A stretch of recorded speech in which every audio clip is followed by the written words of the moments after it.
আলামিন বলেন, ইয়া আইয়ুহাল্লাযীনা আমানু তাকুল্লাহা ওয়া কুলু قولا سديدا يصلح لكم أعمالكم ويغفر لكم ذنوبكم ومن يطع الله ورسوله فقد فاز فوزا عظيما جربنا الله أكبر ইমানদারেরা তোমরা আল্লাহকে ভয় করবে, আল্লাহকে ভয় না করে অন্য কাউকে ভয় করাই তো জায়েজই নাই।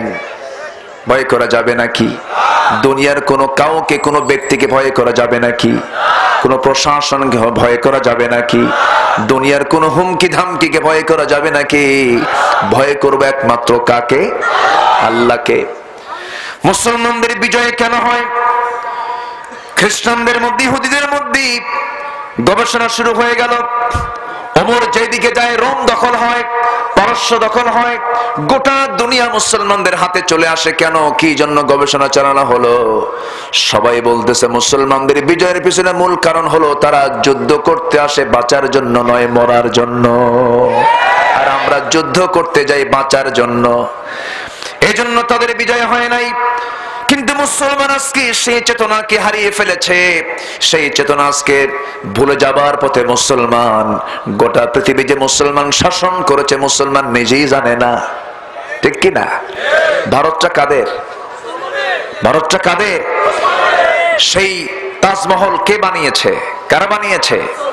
কুতুব মিনার কারা বানিয়েছে? দিল্লির শাহজাহান মসজিদ কারা বানিয়েছে? বাবর মসজিদ বানিয়েছে কারা? সব তো হারায় ফেললাম। ইতালি হারালাম, রোম হারালাম, পারস্য সহ গোটা দুনিয়া মুসলমান একসময় শাসন করেছে। সব তো মুসলমান হারালো। কেন জানেন? শুধু চুপ থাকার কারণে। কি থাকার কারণে? চুপ থাকার কারণে।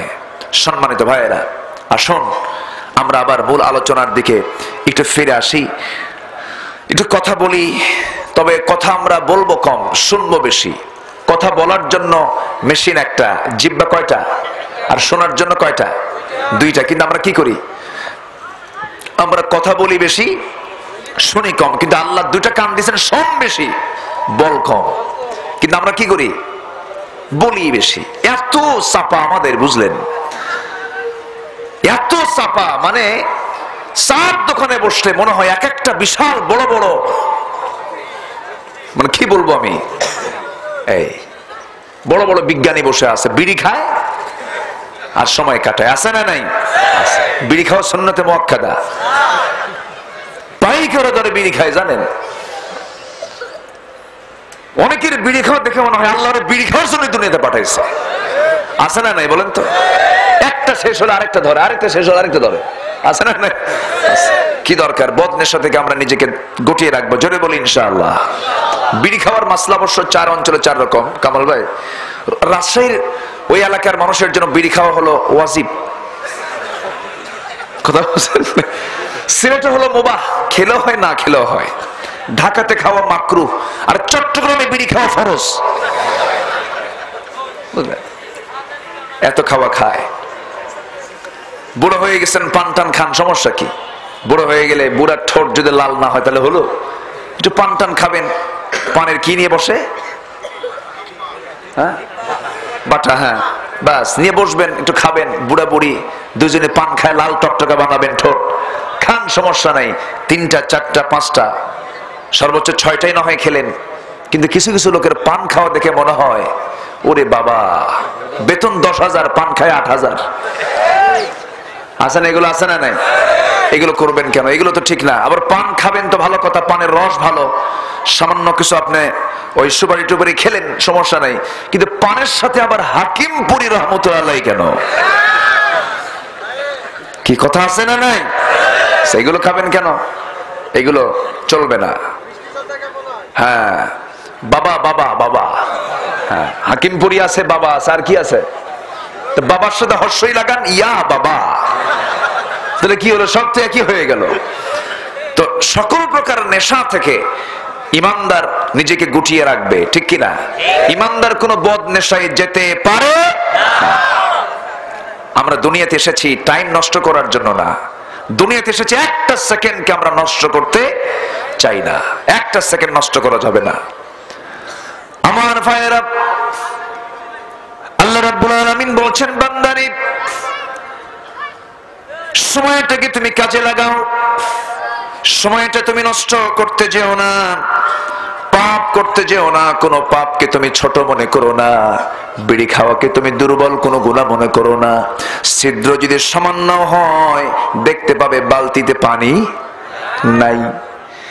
তোমার কাছে যদি মনে হয় ছোট্ট গুনাহ করতে করতে দেখা যাবে বিশাল বড় গুনাহ হয়ে গেছে, বিশাল বড় গুনার পাহাড় তুমি বানিয়ে ফেলেছো।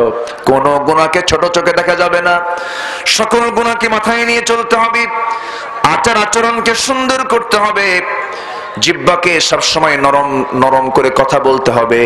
জিহ্বার ভিতরে কোনো হাড় আছে নাকি? জিহ্বার মধ্যে কোনো হাড় আছে নাকি? জিহ্বার মধ্যে কোনো হাড় নাই। আল্লাহ বলছেন, বান্দারে তোর জিহ্বার মধ্যে আমি কোনো হাড় রাখি না, এত শক্ত করে কথা বলিস কেন? নরম করে কথা বল। ওয়া ইবাদুর রহমান আল্লাযীনা ইয়ামশুনা আলাল আরদি হাওনা ওয়া ইযা খাতাবাহুমুল জাহিলুনা ক্বালু সালামা। রহমানের বান্দা যারা জমিনে খুব বিনয়ী হয়ে চলবে। বিনয় তেমন একটা সম্পদ যার কোনো হিংসা কেউ করতে পারে না। বিনয়ের কোনো হিংসা আছে নাকি? কোনো হিংসা করতে পারে না। এবং জাহেলদের সামনে যখন সামনে মুখোমুখি হয়ে যায়, জাহেলদের সঙ্গে কোনো তর্ক বিতর্ক করে না, অযথা কোনো কর্কশ ভাষায় কথা বলে না, শুধু একটা সালাম দিয়ে সেখান থেকে বিদায় হয়ে যায়। কর্কশ ভাষায় ইমানদার কখনো কথা বলবে না, মূর্খদের সামনে কখনো তর্ক বিতর্কে যাবে না। দেখেন না মাঝে মাঝে আমরা কি যে করলাম, আল্লাহ জানে কি যে ঝড় শুরু হয়েছে। আজকে এক আলেমের বড় একটা গাড়ি ভেঙে চুরমার করে দিয়েছে, জানেন না? সিলেটে সে যেটাই হোক না কেন, আলেম তো।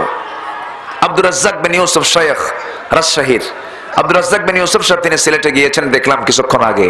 তার গাড়ির কোনো কিছুই রাখে নাই, সমস্ত গ্লাসগুলো ভেঙে চুরমার করে দিয়েছে এবং তাকে শারীরিকভাবে আঘাত করা হয়েছে। যারা এই সমস্ত আচরণগুলো করেছে তারা মানুষ নামে কলঙ্ক, নরপশু, পাশবিক, জঘন্য জানোয়ার, ঠিক কিনা?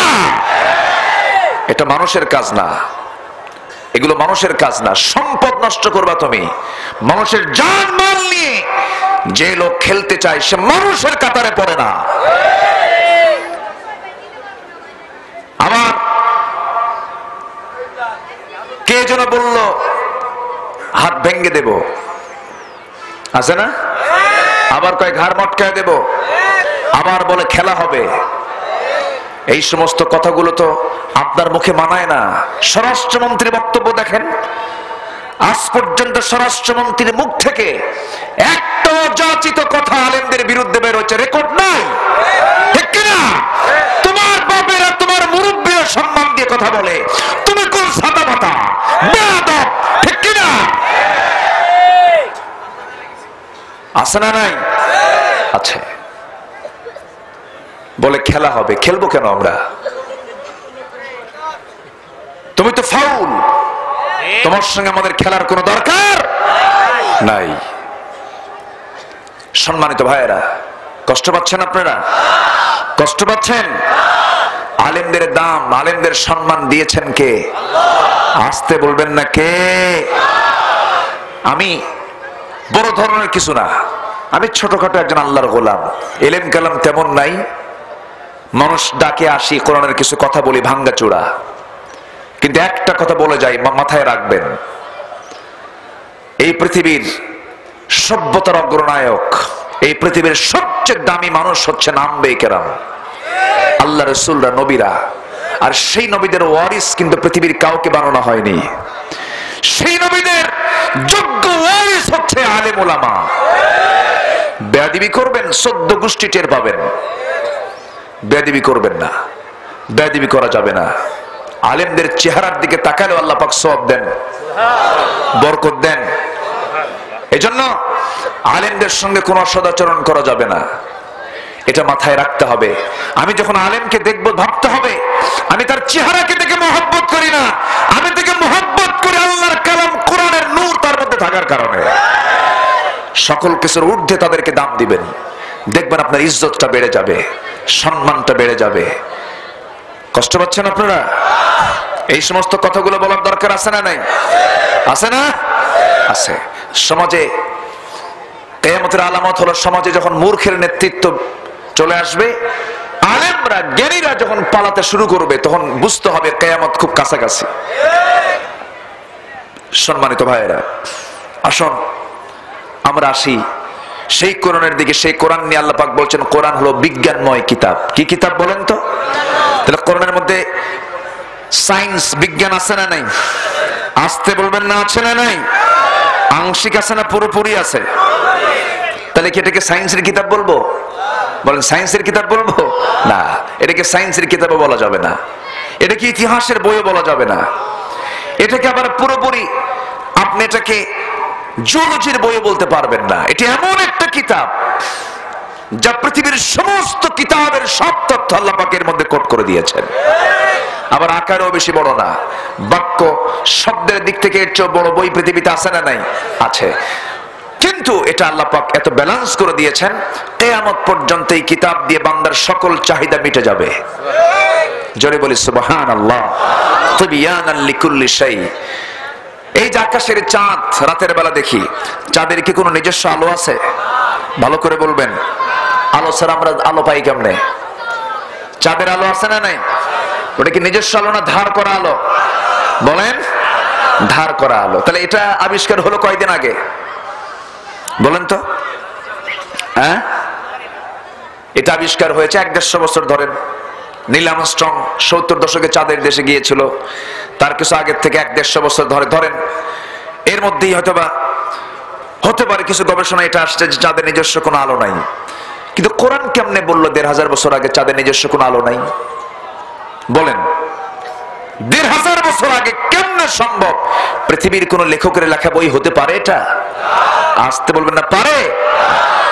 আল্লাহ রাব্বুল আলামিন বলেন তাবারাকাল্লাযী জাআলা ফিস সামাই বুরুজান ওয়া জাআলা ফীহা সিরাজান ওয়া কমারাম মুনীরা। সূরাতুল ফুরকান। আল্লাহ রাব্বুল আলামিন বান্দাকে বলছেন, বান্দারে, সেই মহান অতীব পবিত্রময় বরকতময় সত্তা যিনি আসমানে সৃষ্টি করেছেন বিশালাকার গ্রহসমূহ তিনি বানিয়েছেন, যাতে রয়েছে প্রদীপ সূর্য আর তাতে রয়েছে আলো বিকিরণকারী চাঁদ। অর্থাৎ চাঁদের নিজস্ব আলো নাই। আল্লাহ পাক কোরআনে অনেক আগেই বলে দিয়েছেন, জোরে বলেন সুবহানাল্লাহ। বিজ্ঞান কি এটা আবিষ্কার করেছে? না, কোরআন থেকে চুরি করছে। বলেন বলেন বলেন বলেন, কি কথা কি বোঝা গেল? তাহলে কোরআন থেকে চুরি করে আমি আবিষ্কার করছি, ওটা আরেক মহাসর। আমার ভাইয়েরা, ওয়াল কুরআনিল হাকিম, কোরআন যে বিজ্ঞানময় কিতাব, এই আয়াতের একটু ব্যাখ্যা দিতে গেলে সময় লাগবে ফজর পর্যন্ত। থাকবেন? দেখছেন কোন আওয়াজ নেই, মারবে দৌড়। এখন সবাইকে থাকতে রাজি আছেন? কোনো কষ্ট হবে না? ফজর নামাজ না হলেও চলবে। ফজর পড়বো তো? টুপি দরকার আগে না লুঙ্গি দরকার আগে? আগে টুপি না আগে লুঙ্গি? হ্যাঁ, এটা মাথায় রাখেন। হ্যাঁ, এটা মাথায় রাখতে হবে। এক বেচারি বিশাল বড় মাঠ, ধানের মাঠের মাঝখানে গিয়ে ধান লাগাচ্ছে। জোহরের ওয়াক্ত হয়ে গেছে। এখন বাড়িতে আসলে বাকি কাজ আর হয় না, যেতে যেতে আর আসতে আসতে ওই বেলা শেষ। ভাবলো বেচারা আজানের রক্ত হয়ে গেছে, নামাজের রক্ত হয়েছে, নামাজটা এখানেই পড়ি। উজু বানায়া বেচারি নামাজে দাঁড়াইছে, লুঙ্গি আছে কিন্তু উনি আবার পাগড়ি ছাড়া নামাজ পড়েন না। তো ভাবতেছে যে এত বড় সুন্নতের আমল থেকে আমি আজকে মাহরুম হবে, এটা কেমন কথা? অসম্ভব ব্যাপার, আমাকে পাগড়ি পড়তেই হবে। লুঙ্গি খুইলা পাগড়ি বানাইছে।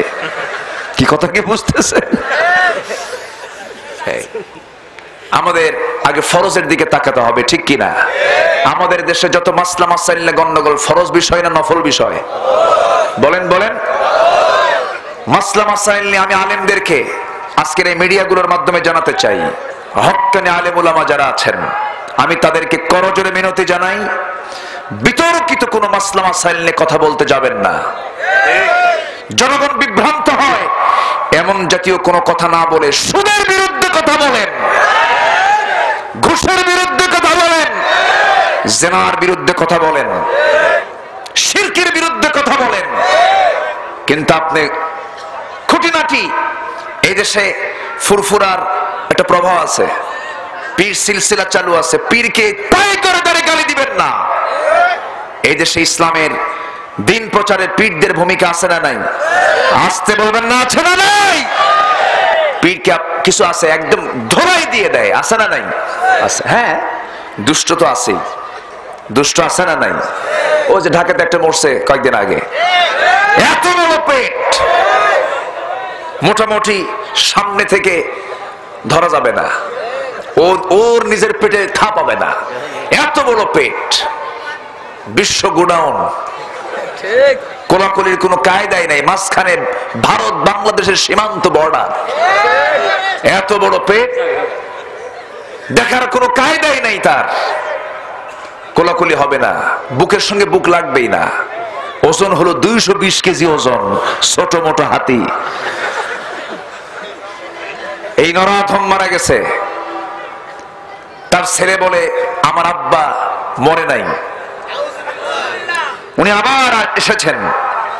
এই কাল্পনিক কথাগুলো তারা শোনায়, এবং সে বলে গেছে তার বউ নাকি ফাতেমা, তার সন্তান নাকি হাসান হোসাইন। আমি কিন্তু বানায় বানায় বলছি না, নিজে সার্চ দিবেন, অনলাইন দেখবেন, শুনবেন, এগুলো কুফরি বক্তব্যগুলো দিয়ে মারা গেছে। আজকে তাদের পিছনে কোনো কথা নাই, যত কথা হক্কানি আলেমদের বিরুদ্ধে কথা বলে। নরাধম কিছু আছে না নাই? আছে। মানিকগঞ্জ এক মাহফিলে, মানিকগঞ্জ তো পাশাপাশি জেলায়, রাজবাড়ির ওপারে, ওপারে তুমি এপারে আমি, মাঝখানে নদী ওই বয়ে চলে যায়। আচ্ছা, মানিকগঞ্জে মাহফিল ছিল কয়েক বছর আগে, গেলাম মাহফিলে, বললো হুজুর যে গ্রামে মাহফিল আসছেন এই গ্রামে 350 পীর। তো বললাম যাক কমই আছে, ব্রাহ্মণবাড়ি একটা গ্রামের নাম আছে 3.5 লাখ পীর। কথা বলছেন নাই? এলাকার নাম। তো বললাম তো 350 তো কমই আছে, তো কি হয়েছে? হুজুর যে গ্রামে মাহফিল আসছেন 350 পীর। বললাম যে এত পীর থাকতে আমার দাওয়াত দিছে কেন? হুজুর একটাও নামাজ পড়ে না। কি কথা কি বোঝা গেল? তাহলে এগুলো কি পীর বলেন? এগুলো কি পীর বলা যাবে না, এগুলো সম্পূর্ণ সোজা ভণ্ড। পীর সম্মানজনক নাম, পীরকে আমরা কখনো গালমন্দ করব না, পীর সম্মানিত নাম, পীরকে আমরা কখনো গালমন্দ করব না। অযথা আমরা তর্ক বিতর্ক করে একটা গ্রুপকে একদম মানে জঘন্য বানায়া সমাজে বিশৃঙ্খলা সৃষ্টি করব না। যদি পীর নবীজির সুন্নাত তরিকা অনুযায়ী চলেন, অবশ্যই তিনি আমার সম্মান পাবেন, ঠিক কিনা? বাস, কোনো কথা নাই। কিন্তু এগুলো নিয়ে আমরা অযথা তর্ক বিতর্ক ফতোয়ার দিকে যাব না। ছোটখাটো বিষয় নিয়ে, নামাজের মধ্যে রাকাত নিয়ে কোনো গন্ডগোল নাই। জোহরের নামাজ কয় রাকাত? এটা নিয়ে পৃথিবীর কোন ইমাম কেউ কি দ্বিমত? মাগরিবের নামাজ কয় রাকাত? কোন গন্ডগোল আছে? এশার নামাজ কয় রাকাত? কোন গন্ডগোল আছে? ফজরের নামাজ কয় রাকাত? কোন গন্ডগোল আছে? নাই। তাহলে রাকাতের সমস্যা নাই, নামাজ কয় ওয়াক্ত? কোন সমস্যা আছে? আর সমস্যা কি? সমস্যা হলো হাত বাঁধা নিয়া, সমস্যা হলো মোনাজাত নিয়া, সমস্যা হলো কি? থামেন, নামাজের মধ্যেই ও জোরে আমিন বলা, আস্তে আমিন বলা। এখন বলেন তো, এর মধ্যে কোন একটা ফরজ আছে, কোন ওয়াজিব আছে? যারা এগুলো নিয়ে নাচানাচি করে, পিটাইয়া সোজা করে দিবেন এদেরকে। আশ্চর্য কথা, তোমার মুসলিম মিল্লাতের ঐক্য হলো সময়ের অপরিহার্য দাবি। মুসলমানকে এক প্ল্যাটফর্মে আসতে হবে, আর তুমি ফতোয়া দিয়ে বিভ্রান্ত করছো, এক গ্রামে মসজিদ 2-3টা বানায় দিচ্ছ, তুমি তো ফিতনাবাজ আলেম। কি কথা কি বোঝা যায়? নামাজ রাকাত তো ঠিক আছে, 5 ওয়াক্ত নামাজ ঠিক আছে, কেউ একটু হাত এখানে বাঁধে, নাবিতে বাঁধে, কেউ বুকে বাঁধে। মক্কায় যা দেখবেন বাঁধেই না, আছেন এরকম মাযহাব আছে না নাই? হাত ছেড়ে দিয়ে এরকম চায় আছে সামনের দিকে। আমার দেশের যারা হাজিরা হজ করতে যায়, তারা তো বোঝে না কে কে কি করে কি করে, কি কথা বোঝেন নাই? আমি কে কি করে, ঠিকই করে ঠিকই করে। আল্লাহু আকবার বলেন। মন খারাপ করতেছেন আপনারা? ঠিকই করে, কোনো সমস্যা নাই। হাত ছেড়ে দিলেও সমস্যা নাই, হাত বাঁধলেও সমস্যা নাই, নাভিতে বাঁধুক বুকে বাঁধুক। এখন একজন বলে দিল নাভিতে বাঁধা হারাম, বুকে বাঁধ। আরেকজনকে বুকে বাঁধা হারাম, নাভিতে বাঁধ। তাহলে হারাম কয়টা হলো? দুইটাই। এখন শরীরের মধ্যে কি করবে বলেন? এখন নামাজে দাঁড়ায় এখন আর কোনো রাখার জায়গা পাচ্ছে না, হাত বাঁধবে কোথায়, কোথায় রাখবে, বুকে না নাভিতে? দুটোই হারাম বানাই দিচ্ছে। এখন কোথায় বাঁধবে? আল্লাহু আকবার কপালে, কোথায়? এই হচ্ছে অবস্থা। এগুলো করা যাবে না। আমি আলেমদের সমাজকে আমি করজোরে মিনতি জানাই, ইসলামের সৌন্দর্যকে সুন্দরভাবে উপস্থাপন করুন। কোনো গন্ডগোলে যাবেন না, কোনো ফিতনায় যাবেন না। ইকামতের দিন নিয়ে কথা বলুন। সমাজে আবু জেহেলের নেতৃত্ব চলবে, বেয়াদবদের নেতৃত্ব চলবে। সেই বেয়াদবী চরিত্রহীন নেতৃত্বের বিরুদ্ধে গর্জে ওঠো মুসলমান আলেমরা। অতএব আমরা আসল কথাগুলো বলবো, ঠিক আছে না? জোরে বলি ইনশাআল্লাহ। তাহলে কোরআন বিজ্ঞানময় কিতাব। কিময় কিতাব বলেন? বিজ্ঞান যা বলে কোরআনে তাই আছে। বিজ্ঞান যদি বলতে ভুল করে, বিজ্ঞান ভুল করে, কোরআন ভুল করে না। জোরে বলি সুবহানাল্লাহ। কোরআন ভুল করে না, কোরআন কখনো ভুল করবেও না, কারণ কোরআন তো নিখুঁত। কার? আসতে বলবেন না কার? আকাশ বানাতে মনে হয় কোথাও ভুল হয়েছে। আকাশ বানাতে ওই সাইডে সিট হয়ে পড়ছে, ওই সাইডে কাইট হয়ে পড়ছে। আর আমার আপনার বিল্ডিং কাইট হয়? ঝাঁকি একখান মারলে ওইদিকে কাইট নাই, ওইদিকে কোনা নাই, সব সিট কাট, সব শেষ। আল্লাহ শুধু একটা ঝাঁকি মারবেন, থাকবে কিছু? কত ইঞ্জিনিয়ার, একদম বিশাল বড় ইঞ্জিনিয়ার বিল্ডিং একখান বানাইছে, দেখবেন বিল্ডিং করার পরও 14টা ভুল বের হয়। আর আল্লাহ আমার প্রভু এত সুন্দর আকাশ বানালেন, কি সুন্দর নিখুঁত আকাশ, কোথাও কোনো ভুল নাই। সুবহানাল্লাহ বলা যাবে না? জোরে বলি সুবহানাল্লাহ। জমিন বানিয়েছেন কে? আকাশ বানিয়েছেন কে? সমুদ্র বানিয়েছেন কে? প্রশান্ত মহাসাগর পানিগুলো কি মিঠা না লবণ? বলেন বলেন, কেন লবণ হলো? লবণ করার কারণ হলো, যদি মিঠা হতো সব পচা গিয়ে মিঠায় গিয়ে দুর্গন্ধ হয়ে যেত। ওই দুর্গন্ধে পৃথিবীর অক্সিজেন গুলো সব দূষিত হয়ে যেত, মানুষ মারা যেত। সমুদ্রের পানিগুলোকে লবণ করার কারণ হলো সমস্ত বর্জ্য, সমস্ত জীবাণু, সমস্ত পচা দুর্গন্ধ জিনিস যখন লবণে যায়, লবণ এটাকে প্রসেস করে সব খাইয়া হজম করে ফেলে দেয়। এটা আসতে কারণ সুবহানাল্লাহ। আচ্ছা, এ তো গেল একটা কারণ। সমুদ্রের পানি কিন্তু আল্লাহ পাক এটাকে লিকুইড রেখেছেন। যতই শীত প্রধান দেশ হোক না কেন, যতই ঠান্ডা হোক না কেন, সমুদ্রের পানি কিন্তু তরল। যদি এটা বরফ হয়ে যেত তাহলে কি কোনো যান চলতো? কোনো নৌকা চলতো? কোনো জাহাজ চলতো? সামান্য কিছু কিছু সময় একটু আইস হয়, তাতেই তো একটা টক্কর লেগে টাইটানিক কি শীত হয়ে পড়ছে না? সামান্য আইসের একটা ধাক্কায় শেষ হয়ে গেছে। তো প্রশান্তের পানি আল্লাহ রাব্বুল আলামিন যদি বরফ করে দিতেন তাহলে কি হতো? থাকতো? চলতো কিছু? আল্লাহ পাক করেননি। কেন করেননি? কি করেছেন? প্রশান্তের তলদেশে আল্লাহ পাক সুন্দর একটা চুলা রেখে দিয়েছেন। চুলা বুঝলেন কি? আল্লাহ পাক একটা সেখানে আগুনের বন্দোবস্ত করে দিয়েছেন। আগুন যদি নিচে থাকে তখন উপরের পানি কি হয়? বলেন বলেন বলেন। তাহলে উষ্ণতা আছে না নাই? ওই সমুদ্রের তলদেশে আগুন রেখে দিয়েছেন কে? আল্লাহর কি প্ল্যান দেখেন।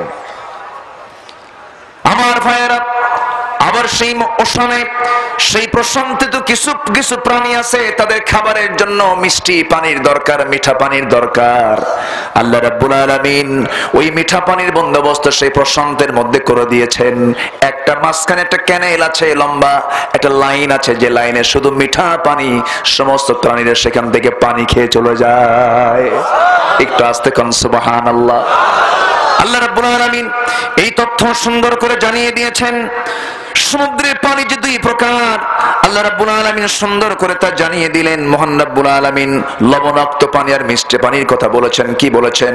হুয়াল্লাযী মারাজাল বাহরাইনি হাযা আযবুন ফুরাতুন ওয়া হাযা মিলহুন উজাজ ওয়া জাআলা বাইনাহুমা বারযাখাও ওয়া হিজরাম মাহজুরা। জোরে বলুন আল্লাহু আকবার। আল্লাহ রাব্বুল আলামিন বলেন, আমি তো সেই মহান রব, দুইটা দরিয়া আমি প্রবাহিত করেছি, একটা লবণ করেছি আর একটা মিঠা করেছি। মিঠার সঙ্গে লবণ মিশে না, লবণের সঙ্গে মিঠাও মিশে না। একটু আস্তে বলে সুবহানাল্লাহ, আর একটু জোরে বলে সুবহানাল্লাহ। আল্লাহ কত মহান। তাহলে রাসূল তো সমুদ্র দেখেন নাই, রাসূল সমুদ্রের মানুষ না মরুভূমির মানুষ? বলেন বলেন, কিছু কোথাকার মানুষ? তো মরুভূমির মানুষ হয় সমুদ্রের লবণ আর এই মিষ্টি পানির বর্ণনা তিনি কেমনে দিবেন? কেমনে দিবেন? কেমনে সম্ভব? কোরআন বিজ্ঞানময় কিতাব, কার পক্ষ থেকে নাজিল হওয়া? আসতে বলবেন না, কার পক্ষ থেকে? আল্লাহর পক্ষ থেকে। আমি আজকে একটু কঠিন সাবজেক্ট নিয়েছি, কেন জানেন? 4-5 বছর হলে আসি, নিয়মিত তো আমরা ক্লাসটা করি, তাই না? আজকে একটু ব্যতিক্রম, একটু কিছু কথা বলি, যদিও কষ্ট হবে। এটা একটু তিক্ত ক্লাস আজকের ক্লাসটা ঘটনা নির্ভর নয়, তবে আজকের ক্লাসটা যারা ইয়া উলিল আলবাব, যারা চক্ষুওয়ালা, যারা সচেতন, তাদের জন্য এই আলোচনায় শিক্ষা কম আছে না বেশি আছে? কম আছে না বেশি আছে? বেশি আছে। গবেষণা করতে বলেছেন কে? আল্লাহ। আল্লাহ নিজেও গবেষণা করতে বলেছেন।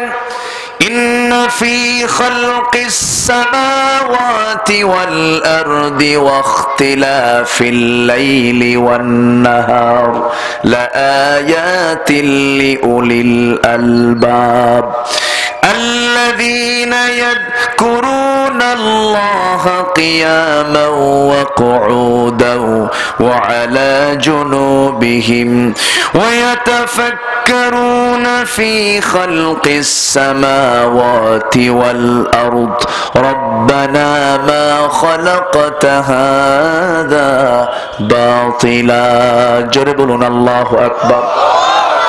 আল্লাহ তাআলা যা সৃষ্টি করেছেন কোনো কিছুই অবান্তর সৃষ্টি করেন নাই। আল্লাহ বলছেন, বান্দারে তুই আমাকে কেমনে ভুলবি?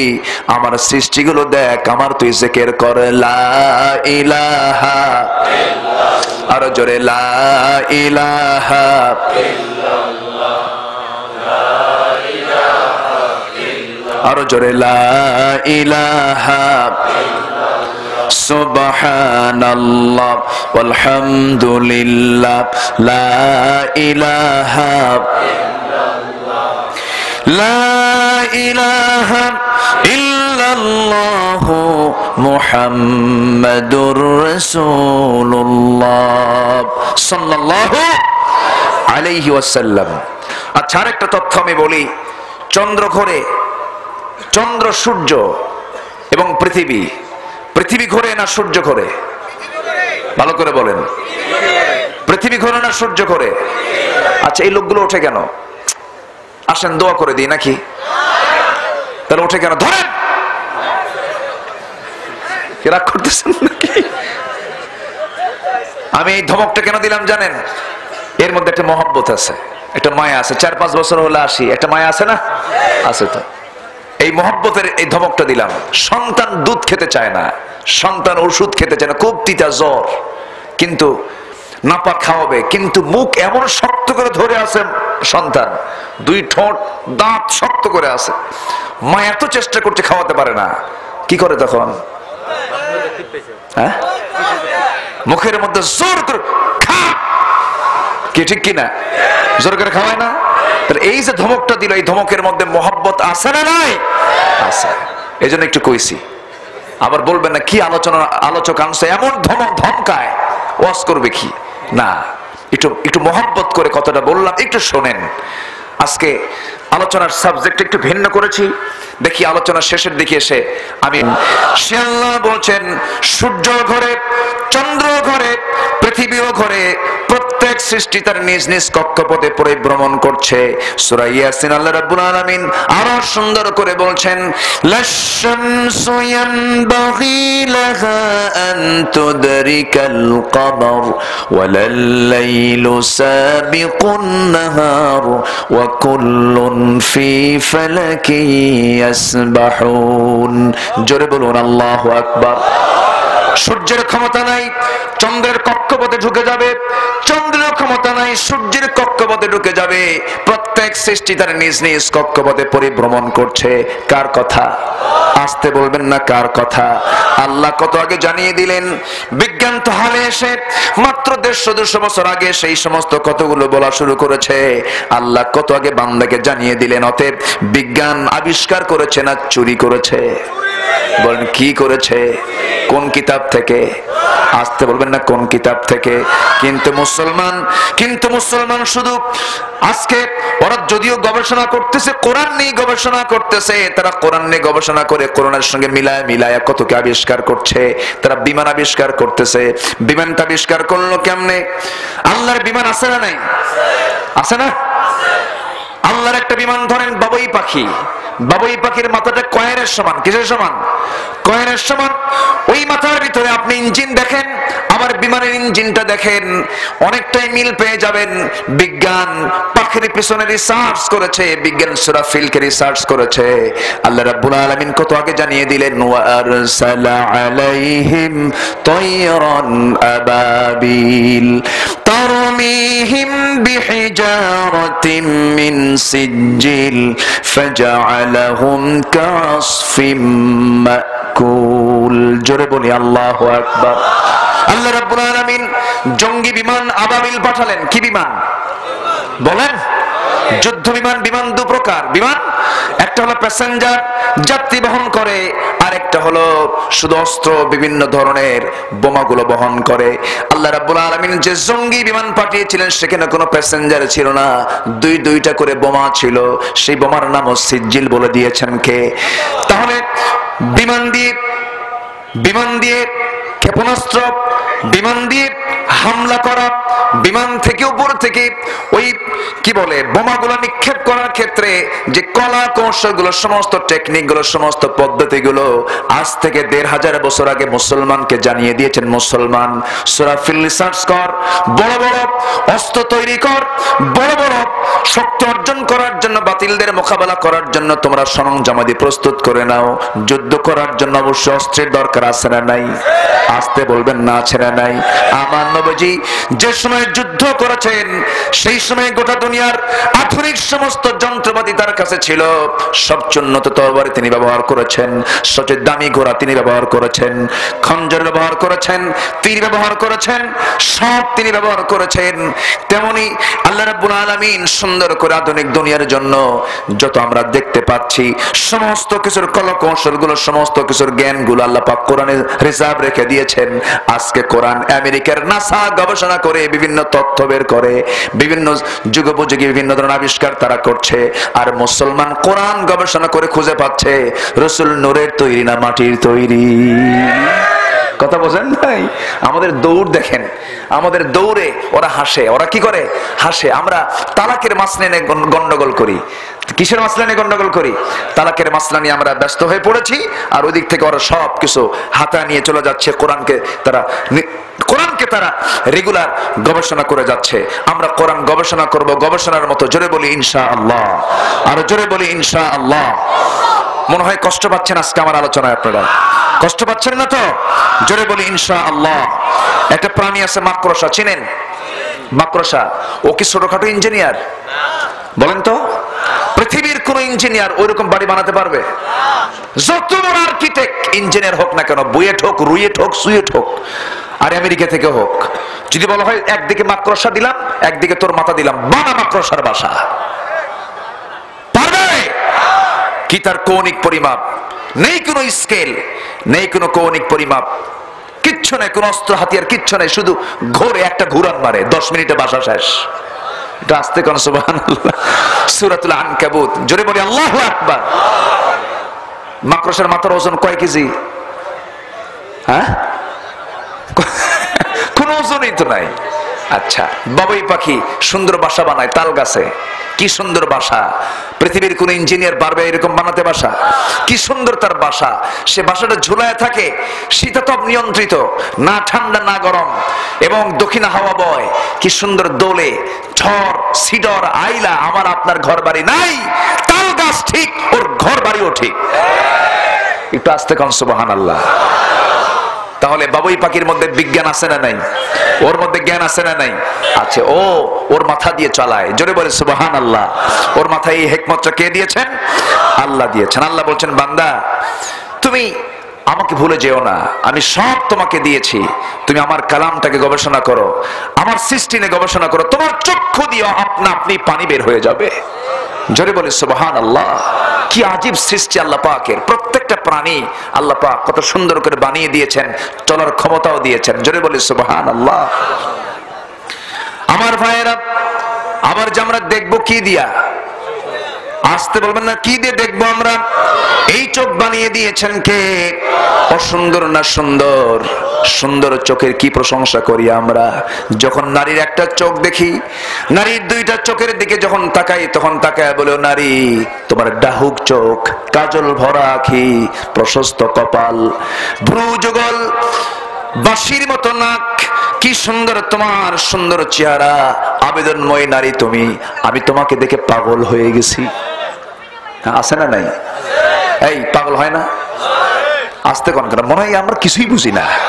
পাগল হয় না? যে পুরুষ নারীর দিকে আকর্ষণ থাকে না, সে পুরুষ তো পুরুষই না। আকর্ষণ তো থাকতেই হবে।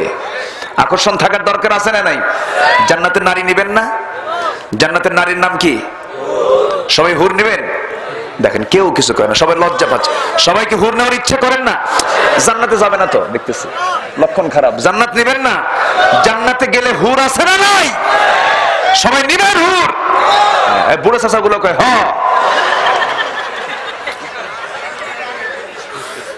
হুর নিতে হবে। হুর আছে না নাই? আচ্ছা, তাহলে জান্নাতের হুরের আকর্ষণ আল্লাহ পাক দুনিয়াতে ঢুকায় দিয়েছেন। কেন? নারীর প্রতি যার টান থাকবে, তার হুরের প্রতিও টান থাকবে, ঠিক কিনা? নারীর প্রতি না টান হলে তো হুরের প্রতি টান আসবে না। এই জন্য আল্লাহ পাক নারীর প্রতি টান দিয়ে দিয়েছেন, টানও দিচ্ছেন, আবার হুরের ওদিকে অফারও দিয়ে রাখছেন। শোন, টান তো দিবি, বৈধ টান দিস। যেরকম সুবহানাল্লাহ। বৈধ করে সম্পর্ক করে, বিবাহ বৈবাহিক সম্পর্কের ভিত্তিতে তার দিকে তুমি আকর্ষিত হয়ে যাও, কোনো সমস্যা নেই, তাহলে ওই জান্নাতের হুর পাবা। আর যদি অচাকার আল্লাহ, এই দুনিয়াতে পুরুষ বেশি না মহিলা বেশি? বলেন, পুরুষ বেশি না মহিলা বেশি? আমার দেশেও 60% হলো নারী আর 40% হলো পুরুষ। পৃথিবীর গড় এভারেজেও নারীর সংখ্যা বেশি। তাহলে পুরুষের ক্ষয় বেশি, পুরুষের অ্যাক্সিডেন্ট সহ বিভিন্ন কারণে পুরুষের আয়ু ক্ষমতাও কম, পুরুষরা বাঁচেও কম। সব দিক থেকে দেখা যায় পুরুষের সংখ্যা নারীর চাইতে কম হয়। কম হওয়ার কারণে আমার দেশে ধরেন আপনি এখানে 40:60, তাহলে 40-40 সঙ্গে বিয়ে হয়ে গেল, বাকি যে 20% থাকবে, এটা কি জাতীয় সম্পদ হবে? আসতে কোন কেন? এটা কি জাতীয় সম্পদ হবে না কোথাও যাওয়ার দরকার আছে? কিভাবে যাবে সে? অবিয়া না বিয়া হয়া? অবিয়া না বিয়া হয়া? বিয়ে হয়ে যেতে হবে। এই জন্য আল্লাহ পাক বিয়েটাকে একাধিক করে দিয়েছেন। আমার মা এখন ধীরে ধীরে মনে বুঝতেছে, হুজুর ঠিক আছে, আপনার যুক্তি সঠিক। তবে আল্লাহর পরামর্শ হলো একটাই যথেষ্ট। কয়টা যথেষ্ট? একটা যথেষ্ট। কারণ ফাওয়াহিদাতান, একটা এই জন্য যথেষ্ট, একাধিকের মধ্যে সমতা রক্ষা করা সাধারণ কোন পুরুষের কাজ না। এখানে ব্যাপক দক্ষতা, যোগ্যতার প্রয়োজন দরকার আছে না নাই? আছে। ইসলাম এটাও বলে দিয়েছে, ব্যালেন্স করে দিয়েছে। আমার রাসূল কঠিনটা করেছেন না সহজটা করেছেন? রাসূল যে তার জীবন প্র্যাকটিক্যালি একটা বিয়ে করছেন না একাধিক বিবাহ করেছেন? তাহলে কঠিনটা করছেন না সহজটা করছেন? তাহলে কঠিনের মধ্যে সহজ আছে, সহজের মধ্যে কঠিন নাই। রাসূল ইহুদি মেয়েকে বিয়ে করেছেন। ইহুদি কন্যা, ইহুদি মহিলারা কি সোজা জাত না বাঁকা জাত? ইহুদিরা গোটা পৃথিবীর মধ্যে সস্তা না কঠিন? বলেন সহজ না কঠিন? সেই ইহুদি পরিবার থেকে রাসূলের স্ত্রী ছিল, তাকেও রাসূল কন্ট্রোল করেছেন। সুবহানাল্লাহ বলবেন না? আমরা না জেনে না বুঝে অনেক কিছু কথা বলে থাকি, কিন্তু রাসূল ছিলেন পৃথিবীর সবচেয়ে সফল মানুষ, যিনি সব দিক থেকে সফল ছিলেন। জোরে বলে সুবহানাল্লাহ। কোথায় কথা বাড়ে, কোথায় ছিল চোখ, চোখ থেকে নিয়ে গেছে কোথায়। আবার আসি আমরা চোখের দিকে ফিরে আসি। নারীর চোখে আকর্ষণ কে দিয়েছেন? আবার নারীর চোখে পুরুষের আকর্ষণ কে দিয়েছেন? এই আকর্ষণটা কে দিয়েছেন বলেন তো? আল্লাহর একা ভাল লাগে না, কি বলে, আদমের একা ভাল লাগে না জান্নাতে, তখন তিনি আল্লাহ একা একা সময় কাটে না, দাও একজন সঙ্গিনী। কারে দাও হলো? হাওয়াকে। হাওয়া ছাড়া আদমও থাকে না, আদম ছাড়া হাওয়াও থাকে না। দুজন জান্নাতের মধ্যে সময় কাটলো না। সময় কাটতেছে, কিন্তু হঠাৎ করে ওই জায়গায় শয়তান ঢুকছে। কি ঢুকছে? কোন ঢোকে নাই? শয়তান ঢোকে নাই? দুজনকে ওয়াসওয়াসা দিল, নিষিদ্ধ গাছের কাছে চলে গেল। দুনিয়াতে আসলেন, আমরা দুনিয়াতে চলে আসলাম, আমাদের আসল বাড়ি হলো জান্নাত। এই দুনিয়াতে এসে দুজন দু প্রান্তে পড়লেন। প্রান্তে পড়েই হাওয়া কান্দে আদমের জন্য, আদম কান্দে হাওয়ার জন্য। এই টান কি বৈধ টান না অবৈধ টান? বৈধ টান। না টান হলে তো বংশ বিস্তার হবে না, আল্লাহর বান্দা পৃথিবীতে আসবে না, কোন বান্দা দুনিয়াতে আসবে না। এই জন্য তো একটা টান থাকতে হবে, কিন্তু সেই টানটা হতে হবে সম্পূর্ণ বৈধ বিবাহের ভিত্তিতে। জোরে বলি আল্লাহু আকবার। এই সিস্টেম গুলো কে দিয়েছেন? আল্লাহ দিয়েছেন। আমার ভাইয়েরা, এই যে আমি একটা নারীর দিকে তাকাচ্ছি, আল্লাহর সৃষ্টির দিকে তাকাচ্ছি, নারীর চেহারায় আমি আবেগ আপ্লুত হয়ে নারীর পিছনে ছোটাছুটি করলাম, ভালো কথা। কিন্তু একটা বার কি আমি চিন্তা করেছি, এত সুন্দর করে নারীর মাথা থেকে পা পর্যন্ত এত সুন্দর করে বানিয়েছেন যে যেই মহান স্রষ্টা, সেই মহান স্রষ্টা না জানি কত বেশি সুন্দর। জোরে কোন সুবহানাল্লাহ। জুলাইখা প্রেম করে ইউসুফের সাথে, ইউসুফ প্রেম করেন কার সাথে? আল্লাহর সাথে। ইউসুফের প্রেম হলো আল্লাহর সাথে, জুলাইখার প্রেম হলো ইউসুফের সাথে। জুলাইখা বলে, ইউসুফ ছোট থেকে তোমাকে বড় করলাম, কূপ থেকে নিয়ে চলে আসলাম, কূপের মধ্যে তোমার ভাইরা তোমাকে ফেলে দিয়েছিল, সেই জায়গা থেকে তুলে নিয়ে আমি তোমাকে আজকে এত বড় করলাম, তুমি আমাকে প্রেম দিবা না, তুমি আমাকে আমার ভালোবাসার মূল্য দিবা না, এটা কেমন কথা? ইউসুফ আলাইহিস সালাতু ওয়াস সালাম বলছেন, কেন মূল্য দেব? জুলাইখা বলতেছে, তোমার চেহারা কত সুন্দর টানা টানা, চোখ কত সুন্দর টানা টানা, এত সুন্দর সুপুরুষ তুমি, তোমার চেহারা আমি মুগ্ধ হয়ে গেছে, তুমি আমাকে প্রেম দাও। ইউসুফ আলাইহিস সালাতু ওয়াস সালাম বলেন, জুলাইখা শোনো, এই চোখের প্রশংসা করো না, এই চেহারার বড় তুমি প্রশংসা তুমি করতে যেও না। তোমার রূপ যৌবন যে আল্লাহ দিয়েছেন, আমার রূপ যৌবন যে আল্লাহ দিয়েছেন, সে আল্লাহকে বেশি করে ভয় করো, তাকে মহব্বত করো। যেরকম সুবহানাল্লাহ। ও যুবক, যৌবন বয়সে তুমি যুবক বয়সে বিয়ে করেছো, বিয়ের বয়স 5 বছর, হঠাৎ করে তোমার রোড অ্যাক্সিডেন্ট করে তুমি মারা গেলে, তোমার বউটা বিধবা হয়ে গেল। যুবক, তোমার বয়স 27-28 গোড়ায় বউটা মারা গেছে, তুমি মারা গেছো, তোমার বউটা জীবিত আছে। বউটা কাঁদতে কাঁদতে প্রথম দিন সেন্সলেস হয়ে যাবে, 3 দিন চলে যাবে, গলাটা ঠিক হয়ে যাবে, কান্নার আওয়াজ আর থাকবে না। 7 দিন চলে যাবে, দোয়াটা কিছু হবে। 15 দিন চলে যাবে, আর একটু ভুলে যাবে। মাসখানেক চলে যাবে, মোটামুটি অনেকটা শোক কেটে যাবে। 2 মাস চলে যাবে, এরপর মোটামুটি আরেকটু ভুলতে থাকবে। 3 মাস 4 মাস যখন চলে যাবে, আত্মীয় স্বজন তাকে বোঝানো শুরু করবে, মা এরকম করে কি একাকি থাকা যায় নাকি? দেখি আমরা কিছু চিন্তা করি। না বাবা, আমার জীবনের স্বামী একটাই, আমার কোনো দরকার নাই। বলবে বলবে এইভাবে 6 মাস চলে যাবে, 7 মাস চলে যাবে, এরপরে বলবে, মা দেখো তো বাস্তবতা কত কঠিন, তোমার ভাই বিয়ে করে নিয়েছে, আমরা বুড়া বুড়ি হয়ে গেছি, তোমার যদি একটা জায়গায় বিয়ে না হয়, আমরা তোমাকে কোথায় রাখবো, কি অবস্থায় রাখবো? এটা ছাতার দরকার। ঠিক আছে বাবা, তুমি যা করবা করো। বিয়ে হয়ে যাবে। বিয়ে হয়ে যাওয়ার 2 দিন পরে ওই আপনার বউটাই বলবে, আম্মা আব্বা সুন্দর কাজ করেছেন, বিয়েটা দিয়েছেন, আগের স্বামীর চাইতে এই স্বামী আমার দারুণ ভালো। কি কথা কি বোঝা গেল? কথা বোঝা যায়? এই তো হলো দুনিয়ার নিয়ম।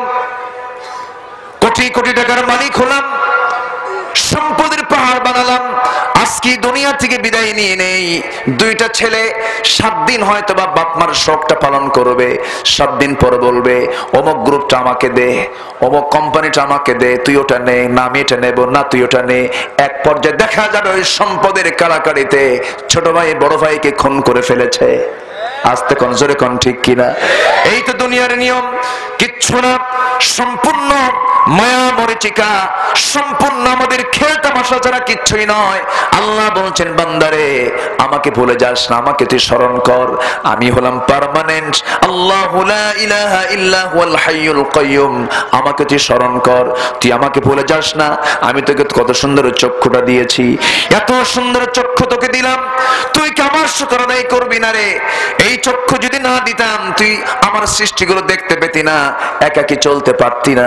আমি তোর চক্ষুটা এত সুন্দর করে মার পেট থেকেই বানিয়ে দিয়েছি, চোখের মধ্যে পানি দিয়েছি, এই চোখের পানি ফেলে তুই কাঁদবি, এক ফোঁটা চোখের পানি 7টা জাহান্নামের আগুন আমি আল্লাহ নিভাইয়া দেব। চোখের পানি ফেলে কাঁদবো কার কাছে? আসতে বলবেন না, কাঁদবো কার কাছে? আজকের এই 14ই ফেব্রুয়ারির দিনে অনেক নারী তার সতীত্ব হারিয়ে ফেলেছে, ঠিক কিনা বলেন? আসতে বলবেন না, আছে না নাই? এই 14ই ফেব্রুয়ারি শুধু কেন, সকল ফেব্রুয়ারি, সকল মার্চ, সকল এপ্রিল, প্রত্যেকটা দিন, প্রত্যেকটা মুহূর্ত আমার মুখ থেকে জিকির পাওয়ার যোগ্য, আমার মুখ থেকে একটা মাত্র নাম জিকির পাওয়ার যোগ্য, একমাত্র তিনি কে? আসতে বলবেন না, তিনি কে? তিনি কি আমাকে এক সেকেন্ডের জন্য ভুলে যান নাকি? দুনিয়ার বাবা মা ভুলে যায়, দুনিয়ার ভাই বোন ভুলে যায়, দুনিয়ার আত্মীয় স্বজন ভুলে যায়, আল্লাহকে বলেন নাকি? আল্লাহ যদি ভুলে যেতেন একটা মুহূর্তের জন্য, এই জায়গায় আমরা সব বসে আছি, আল্লাহ কি আমাকে ভুলে গেছেন নাকি? ফেরেশতার সাথে আছে না? ফেরেশতার সাথে আছে না? আমার নাকের মধ্যে খাবার আছে না নাই? খাবার 2 প্রকার, পঞ্চেন্দ্রিয়র ভিতরে। 5টা ইন্দ্রিয় মানুষের, 5টা ইন্দ্রিয়ের ভিতরে সবচেয়ে গুরুত্বপূর্ণ 2টা ইন্দ্রিয় হলো নাক এবং মুখ। এই নাকের খাবারও আছে, মুখের খাবারও আছে। কোন খাবারটা বেশি জরুরি, নাকের খাবার না মুখের খাবার? বলেন কোনটা খাবার বেশি জরুরি? নাকেরটা বেশি জরুরি। আল্লাহ পাক যেটা বেশি জরুরি সেটা কি সহজ করেছেন না কঠিন করেছেন? মানে সহজ করেছেন না কঠিন করেছেন? সহজ করে দিয়েছেন। নাকেরটা যদি জটিল বানায় দিতেন, এখন যেমন কোন রোগী মারাত্মক ভাবে আক্রমণের শিকার হলে পরে, ভাইরাস দ্বারা আক্রমিত হলে যখন তার লাংসটা ক্ষতিগ্রস্ত হয়ে যায়, তাকে সোজাসুজি নিয়ে যায় মোটামুটি একটা মরণের জায়গায়, আইসিইউতে নিয়ে যায়। আইসিইউতে নিয়ে যাওয়ার পরে সেই জায়গায় তাকে গ্যাস দেওয়া হয়, অক্সিজেন দেওয়া হয় 50 লিটার, 60 লিটার, 70 লিটার, 80 লিটার তাকে এইরকম অক্সিজেন তাকে দেওয়া হচ্ছে। সে একা নিতে পারতেছে না, নাকি যে ন্যাচারাল যে অক্সিজেনটা আছে সেটাকে কভার করতে পারছে না, তার মেশিনটা দুর্বল হয়ে গেছে, লাংসটা দুর্বল হয়ে গেছে। আমার বন্ধুগণ, আল্লাহ লাংসটা ঠিক রেখে কত সুন্দর খাবার দিয়েছেন, একটা টাকাও তো আমার আল্লাহ আমার কাছ থেকে দাবি করেন নাই।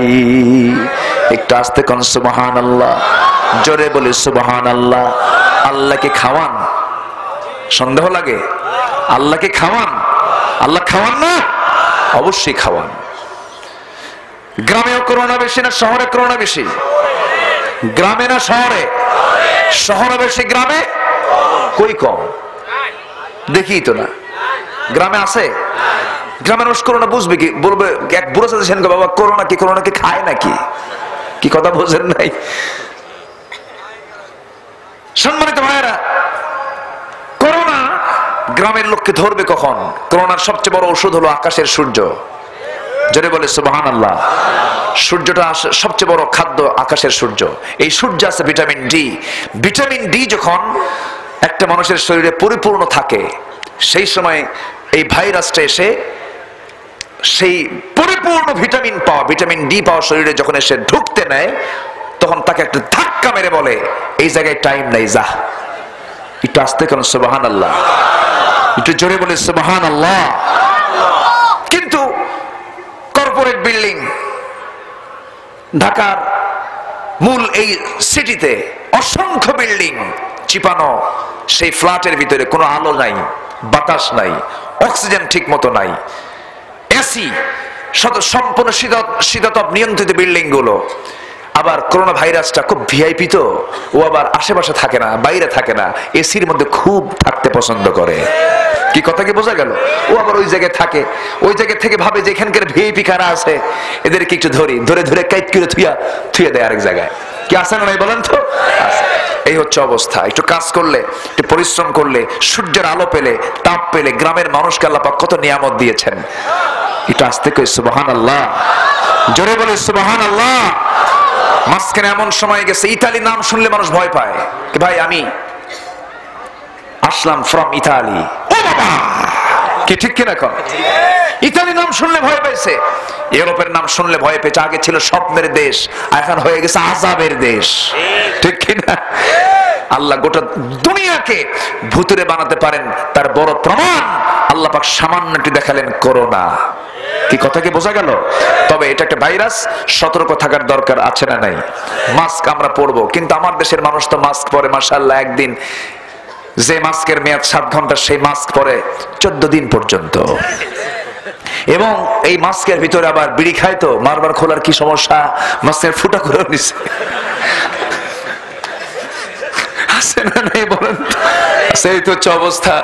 আবার ওই মাস্ক, যে মাস্ক মাত্র 7 ঘন্টার জন্য, সেই মাস্ক 14 দিন পরার মধ্য দিয়ে শেষ পর্যন্ত করোনা ভাইরাস নাকের কাছে এসে দেখে এই মাস্কের যে হালত এবং এর মধ্যে যে জীবাণু আছে, তো ভাইরাস বলে, করোনা বলে, আমি আর কি ভাইরাস, তুমি তো বড় ভাইরাস হয়ে বসে আছো, আমি আর থাকতে পারলাম না, আমি ব্যাক করলাম। এই হচ্ছে অবস্থা। কারণ হু বলেছিল, ওয়ার্ল্ড হেলথ অর্গানাইজেশন বলেছিল গত মার্চে যে আগামী 6-7 মাসের ভিতরে বাংলাদেশে 25 থেকে 30 লক্ষ মানুষ থাকবে না। কই, ঠিক কিনা? এটা সম্পূর্ণ নিয়ামত, সম্পূর্ণ রহমত, সম্পূর্ণ বরকত, সম্পূর্ণ অবদান কারণ আমার আল্লাহ তাআলার অবদান। আমার আল্লাহ রহমতের চাদর দিয়ে বাংলাদেশকে ঘেরাও করে রেখেছেন। আমাদের নাই কোনো চিকিৎসা, নাই কোনো কিছু, কিচ্ছু নাই আমাদের। আল্লাহ আমাদের সবকিছু। যেরকম সুবহানাল্লাহ। হাসপাতালগুলো হয়ে গেছে হাত পাতান। কি হয়ে গেছে? হাত পাতান। লাশ, রোগী মারা গেছে, লাশ আটকা দিয়া বলে আগে টাকা দিয়া যায়, এরপরে লাশ দেব। আছে না নাই? মাথায় বাড়ি মারা দরকার এদের, ঠিক কিনা? কোন মতো যদি একটা মহিলা পেটে বাচ্চা নিয়ে 9 মাস, হয়তো প্রসবের জ্বালা শুরু হয়ে গেছে, হসপিটালে ঢোকা মাত্রই বলবে কোন চেক আপ নাই, অপারেশন থিয়েটার, কোন উপায় নাই, পজিশন ভালো না। আচ্ছা, কোন কুত্তার কি অপারেশন হয়? ছাগলের, ভেড়ার, গরুর, পৃথিবীর কোন জীবজন্তুর অপারেশন লাগে না। মানুষেরও লাগতো না, এক সময় লাগতো, এখন লাগে কেন? লাগে না, লাগাইয়া দেয়, ঠিক কিনা? মরো, যারা ডায়াগনস্টিক সেন্টারের মালিক আছো আগে মরো। যদি এরকম অকাম কুকাম করো, তোমার উল্টা জাহান্নামে যেতে হবে, ঠিক কিনা? এই ক্যামেরাম্যান, রেকর্ড গুলো করতেছেন, আবার যেন বাঁশ টাস লাগায়েন না। কি কথা কি বুঝতেছেন আপনারা? অধিকাংশ ক্লিনিক গুলো, সম্মানিত ভাইয়েরা, আছে না প্রবলেম? আছে না নাই? বলেন, প্রবলেম আছে না নাই? আমার আল্লাহ পাক 4টা সন্তান দিয়েছেন, 3টা মেয়ে। তো আমি 4টা সন্তানই নরমাল হয়েছে, আলহামদুলিল্লাহ। আমি আগে করছি কি সারেন্ডার করছি, যা হসপিটালে যা বলছে, ভাই তোমার সিজারের টাকা যা সব দেবো, তার ডাবল দেবো, তুই নরমাল কর। কি কথা বোঝেন নাই? কোন অপারেশন চলবে না, তুই টাকা নে, কিন্তু অকাম কুকাম করবি না, কোনো সমস্যা নাই, টাকা দিবেন, সব ঠিক হয়ে যাবে, সব পজিশন সোজা, টাকা নাই পজিশন। কি কথা কি বোঝা গেল? একটা নারীকে অন্যায় হবে এই সিজার অপারেশনে নিয়ে যাওয়া মানে ওই নারীর জীবনকে খুন করে দেওয়া। স্বাভাবিকভাবে সেই নারী কখনো ভালোভাবে চলতে পারবে না। আমার মায়ের কি ওয়াজগুলো শুনতেছে নাকি? শোনা দরকার, সবারই শোনা দরকার। এগুলো সমাজের কথা, সামাজিক কথা, এগুলো বোঝার দরকার আছে না? আছে। আমরা সচেতন হব, আমরা নীতিবান হব, আমরা সৎ মানসিকতা নিয়ে চলবো। জোরে বলি ইনশাআল্লাহ। কষ্ট পাচ্ছেন মনে হয় আপনারা? আজকে ঘড়ি এত ঘোরে কেন? চালায় যাব? জোরে বলি ইনশাআল্লাহ। চোখ কে দিয়েছেন? চোখের মধ্যে পানি কে দিয়েছেন? এই পানি কি পানি? টিবল সাপা পানি, সমুদ্রের পানি, নদীর পানি, লবণ পানি যে কইছে এটা ভুল, লবণ পানি না, এটা ওই লবণ না। এই পানিটা আল্লাহ রাব্বুল আলামিন এমন ভাবে বানিয়ে রেখেছেন, চোখের পেছনে আছে একটা মেশিন, চোখের পিছনে একটা মেশিন আছে, সেই মেশিনে এই পানিটা তৈরি হয়। সুবহানাল্লাহ বলবেন না? তাহলে দেহের মধ্যে আরো মেশিন আছে না নাই? সব জায়গায় জায়গায় মেশিন আছে, জায়গায় জায়গায় মেশিন আছে। চোখের, মুখের চামড়া একরকম, বুকের চামড়া কি ওই রকম? আবার বুকের চামড়া যেরকম, পিঠের চামড়া কি ওই রকম? আবার পিঠের চামড়া ওই রকম, পায়ের তালুর চামড়া কি একরকম? দেহ কয়টা? চামড়া কি একরকম? তাহলে মেশিন কি ভিতরে আরো আছে না নাই? আছে না নাই? একটু তো ভাবি না আমরা, একটু তো ভাবি না আমরা। আচ্ছা, চোখের পেছনে একটা মেশিন আছে, সেই মেশিন এই পানিটা তৈরি করে। এই পানিটা যদি সাধারণ কোনো পানি হতো, 0 মাইনাস ডিগ্রি তাপমাত্রা যেগুলো অঞ্চল, ওই অঞ্চলের মানুষের চোখের পানি হয়ে যেত বরফ। চোখ মারতো হ্যাং, চোখ মারা হ্যাং মারা বোঝেন তো? মোবাইল হ্যাং মারে না? হ্যাং মারলে কি হয়? কোনো কাজ করে না। এই হ্যাং মারে না? হ্যাং মারলে কোন কাজ করে? কাজ করে না। মোবাইল শাটডাউন দিয়ে আর রিস্টার্ট দেওয়ার পর চালু করতে হয়। চোখ আপনি চালু করবেন কি দিয়া? এর তো কোনো অফ নাই, সমস্যা হয়ে যেত। আল্লাহ পাক ওই চোখের পানিকে সাধারণ কোন চোখের পানি দিয়ে এটাকে কভার করলেন না। বান্দা, তোর চক্ষুটাকে যেদিন তুই মার পেট থেকে দুনিয়াতে এসেছিস, যেদিন তুই চোখটা খুলেছিস, চোখের পাপড়ি খুলেছিস, দুনিয়ার বিভিন্ন জীবাণু তোর চোখের মধ্যে ঢুকবে। ঢুকবে ধুলাবালি, ঢুকবে ভাইরাস। এই ভাইরাস থেকে, ধুলাবালি থেকে আমি তোর চোখটাকে হেফাজত করার জন্য এত সুন্দর ব্যবস্থাপনা আমি করেছি। চোখের পেছনে একটা মেশিন দিয়েছি, ওই মেশিন দিয়ে এমন পানি বানাই, কিছু পানি, কিছু শ্লেষ্মা, কিছু তেল এবং ইলেকট্রোলাইটের মিশ্রণে এত সুন্দর আমি চোখের পানি বানিয়ে দিয়েছি। বান্দা, হাজারো ভাইরাস থাকুক, চোখের পানি থেকে আল্লাহ রাব্বুল আলামিন ওই ভাইরাসকে দূরীভূত করে দিবেন। ধুলাবালি ঢুকেছে, চোখের পানি বের হয়ে যাবে, ধুলাবালিটি সাফ করে আমি তোর চোখটা ভাসমান রেখে দিয়েছি। চোখের উপরে ভাসে তোর চোখটা, এত সুন্দর করে বানিয়ে দিয়েছি। বান্দা, তোর চোখটাকে তুই কি বান্দা আমাকে তুই আমাকে একটু ভাববি না? এই চোখটা আমি তোর এত সুন্দর করে বানালাম, জিহ্বা বানায় দিলাম, ঠোঁট বানায় দিলাম, কান দিয়ে দিলাম, নাক দিয়ে দিলাম।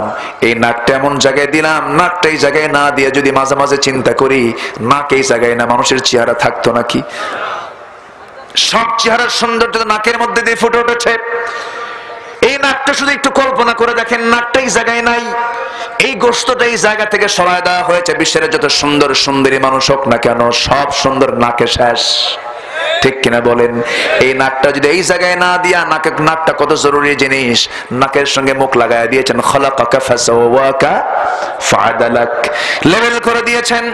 নাকটা যদি মুখের সঙ্গে না লাগায় দিয়া, এই নাকটা যদি বগলের তলে দেওয়া হতো, বগলের তলে, বুঝলেন তো? শীতের দিন আগে খাবার নিতে গেলে নাকে দেওয়া লাগে না মুখে দেওয়া লাগে? বলেন কোনটা আগে দেওয়া লাগে? আগে নাকে দেওয়া লাগে। নাকি দিয়ে পরে মুখে যায়। এটা টাটকা না বাসি, এটার ভিতরে কেমন স্বাদ আছে, কি আছে, সব গন্ধ আগে নাকে নিতে হবে। যদি নাকটা এক জায়গায়, মুখটা এক জায়গায় যদি থাকতো, তাহলে কি হতো? গরমকাল সমস্যা নেই, শীতকালে কি হতো? এই যে মেহমান হয়ে আসছি, 14টা 15টা কাপড় চোপড় সব খুলে মেহমানকে বলে লাগতো, আসেন খাবার নিয়ে আসেন। সব খাবারগুলো আগে চেক করি, কি করি? আগে চেক করি, সমস্যা হয়ে যেত। আল্লাহ রাব্বুল আলামিন এত সুন্দর ব্যবস্থাপনা করেছেন, শুধু সৃষ্টি করেন নাই, লেভেল করে দিয়েছেন। যা যেখানে প্রয়োজন সব দিয়েছি। বান্দা, তুই বল আলহামদুলিল্লাহ, জোরে বলি আলহামদুলিল্লাহ। আবার মানুষকে আল্লাহ রাব্বুল আলামিন দুর্বল করে বানিয়ে দিয়েছেন। খুলিকাল ইনসানু দাঈফা, কোন বাচ্চা পৃথিবীতে আসলে হাঁটা শেখে নাকি? সঙ্গে সঙ্গে হাঁটা শেখে নাকি? সঙ্গে সঙ্গে হাঁটতে পারে না, কে কে করে কান্দে, এক জায়গায় শীত হয়ে পড়ে থাকে। গরুর বাচ্চা, গাভীর বাচ্চা কি করে? গাভীর বাচ্চা কি শীত হয়ে থাকে? পড়ার সঙ্গে সঙ্গে কি মারে? দৌড় মারে। ছাগলের বাচ্চা দৌড় মারে। সমস্ত প্রাণীকুল গুলো সব কিছু একা একাই চলে। মানুষকে আল্লাহ পাক কেমন করলেন কেন? এটা করার পিছনে কারণ হলো, মা যেন তার সন্তানকে মহব্বত করে, সন্তান যেন তার মার প্রতি দয়াদ্র হয়। যত দুধ পান করাবে মা, যত সন্তানকে লাড়বে চড়বে, ওকে কোলের মধ্যে নিবি, কোলে পিঠে করে মানুষ করবে, দরদটা বেড়ে যাবে, মহব্বতটা বেড়ে যাবে। এই মহব্বতের মধ্যে দিয়ে সামাজিক একটা ভারসাম্য তৈরি হয়ে যাবে। সুন্দর করে সন্তানটা বড় হবে, আদর স্নেহ করে বড় হবে, ওই পরিবারের প্রতি মহব্বত চলে আসবে। আল্লাহ পাক এই জন্য মানব জন্মের সিস্টেমটা এমন করে দিয়েছেন। জোরে বলি সুবহানাল্লাহ। আমার ভাইয়েরা, আজকে তো এই সমস্ত কথা বলি, আজকে আমার প্রায় সময়টা শেষ হয়ে গেল। ইয়াসিন আল কোরআনিল হাকিম, বিজ্ঞানময় একটা কিতাবের নাম কোরআন। কোরআন দিয়ে বিজ্ঞান যাচাই হবে, কিন্তু বিজ্ঞান দিয়ে কোরআন যাচাই হবে না। যেখানে সব জ্ঞান শেষ সেখানে ওহির জ্ঞান শুরু, সব জ্ঞান যেখানে শেষ সেখানে কিসের জ্ঞান শুরু? ওহির জ্ঞানটা শুরু। এটাই হলো সম্পূর্ণ মজবুত, এটাই একমাত্র সমস্ত জ্ঞানের মূল সূত্র। এই কিতাবের দিকে আমরা ফিরে আসব, আমরা কোরআনটাকে বেশি করে জানার চেষ্টা করব। আল্লাহ রাব্বুল আলামিন বান্দাকে বলছেন, বান্দা এই যে কোরআনটাকে আমি বিজ্ঞানময় বানিয়ে দিয়েছি, আরো কিছু প্রমাণ তোকে বান্দা শিখায় দিচ্ছে। তুই জানিস পানি চক্র আছে না নাই? পানি চক্র সমুদ্র থেকে আল্লাহ পাক পানি চক্রের আকারে সুন্দর করে আকাশে বাতাসের সঙ্গে লাগায়া দিলেন। বিমান ওড়ে না? বিমানটা উড়ে যায়। বিমানের সঙ্গে কি কোনো পানির কি ধাক্কা লাগে? পানির ধাক্কা লাগলে কি বিমান থাকতো? আল্লাহ পাক এমন সিস্টেমে বায়ুমণ্ডল দিয়ে পানিটা সমুদ্র থেকে তুলে আনেন। যদি এটা পাইপিং সিস্টেম হতো তাহলে পৃথিবীর আকাশপথ কি চলতো? আকাশপথ চলতো? পাইপিং সিস্টেম হলে পাইপ দিয়েই তো গোটা আকাশ সব ভরা। পানি সাপ্লাইয়ের জন্য সম্পূর্ণ গোটা আকাশ পাইপ দিয়ে দখল হয়ে গেছে। চলতো না দুনিয়া, চলতো না বিমান, চলতো না কোনো কিছু। পাইপ সমুদ্রেও থাকতো, পাইপ আকাশেও থাকতো। সমুদ্র অচল, চলাচলের জন্য আকাশ অচল। আল্লাহ এমন পানি চক্র করে দিলেন, সমুদ্র রণতরী চলে, যুদ্ধ তরী চলে, তারপরে কি বহন করা তরী চলে, এদিকে যুদ্ধ বিমান চলে, এদিকে বিমানগুলো চলে, যাত্রীবাহী বিমানগুলো চলে। শুধু পানির চক্রের অবদান, এটা কার অবদান? আসতে বলবেন না, কার অবদান? আল্লাহর অবদান। আল্লাহ বলছেন, বান্দা সব কিছু আমি তোকে দিলাম। আরেকটা কথা তোকে বলে দিচ্ছি এখন শেষে, এখন থার্ড আয়াতে বলছেন ইন্নাকা লামিনাল মুরসালিন। আল্লাহ পাক রাসূলকে লক্ষ্য করে এই কথাগুলো বলছেন। কোরআন কিন্তু বিজ্ঞানময় কিতাব। ইন্নাকা, নিঃসন্দেহে আপনি, লামিনাল মুরসালিন, সমস্ত নবীদের আপনি অন্তর্ভুক্ত। আমার আগের নবী আছে না নাই? আচ্ছা, আমার নবী কি প্রথম নবী না শেষ নবী? আজকে এই মাহফিলে এসেছি আমি, আমার আগে মেহমান ছিল না? আমি কি প্রথম মেহমান না শেষ মেহমান? বলেন, কি মেহমান? শেষ মেহমান। আচ্ছা, শেষ মেহমানের মর্যাদা আপনারা কম দিয়েছেন না বেশি দিয়েছেন? বেশি দিয়েছেন। কোন মেহমানই কম মর্যাদা না, সবাই মর্যাদায় থাকে।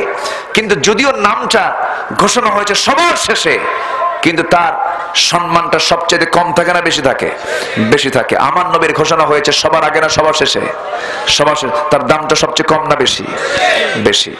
রাসূলকে আল্লাহ পাক বলছেন, আপনি নিঃসন্দেহে রাসূলদের অন্তর্ভুক্ত। আলা সিরাতিম মুস্তাকিম, এবং সিরাতুল মুস্তাকিমের উপরে প্রতিষ্ঠিত।